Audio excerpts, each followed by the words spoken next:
In the immediate aftermath of President Trump's announcement to recognize Jerusalem as Israel's capital, Sweden was shocked by two serious cases of horrible crimes against Jews. In Gothenburg, Molotov cocktails were thrown against a synagogue. In the town of Malmö, marchers during a protest made explicit threats to murder Jews.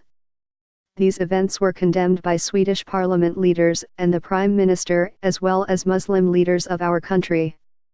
The suspects in the crimes in both Gothenburg and Malmö are all refugees from conflict-torn parts of the Middle East. Too often we have seen that some refugees bring with them not only anti-Israel but also anti-Semitic views that they have been indoctrinated with in the countries they have been forced to flee. This is undoubtedly a serious challenge to our society, and not the only one. Sometimes the refugees come from societies where views on issues like women's position in society or LGBT rights more resemble what we had in our part of the world a century or so ago. Their views and values don't change immediately once they cross into Sweden. With a far more diverse refugee population, we are unfortunately not immune to the effects of conflicts flaring up in different parts of the world. When tensions increase in the Middle East, we unfortunately feel it here as well. Today, conflicts over Jerusalem have very few geographic restrictions. Most refugees coming to our country from Muslim countries have adjusted to the values of tolerance central to our society. The fact that many of these people have often fled different systems of intolerance helps that process. But there are those who have not, and there are even those who seem to have no intention of doing so, inspired by the new waves of hatred we have seen during the past decade.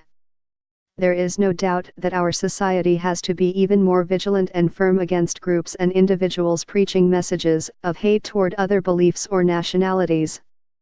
That absolutely applies to those preaching hatred and mistrust against Jews, irrespective of their numbers or origins, and it naturally applies also to those preaching hatred and mistrust against Muslims. This is a serious problem, and certainly not only in Sweden. When the Anti-Defamation League last tried to measure the support for anti-Semitic views across the world, Sweden came out near the bottom of that list.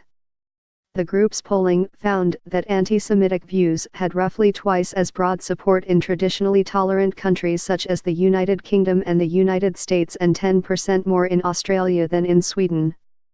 None of this means that there hasn't been anti-Semitism in Sweden in the past. But even in the heydays of anti-Semitism in Europe, Sweden was less affected by that evil plague than most other countries. Historically in Sweden it was the Catholics that were seen as the dangerous threat that had to be fought and restricted.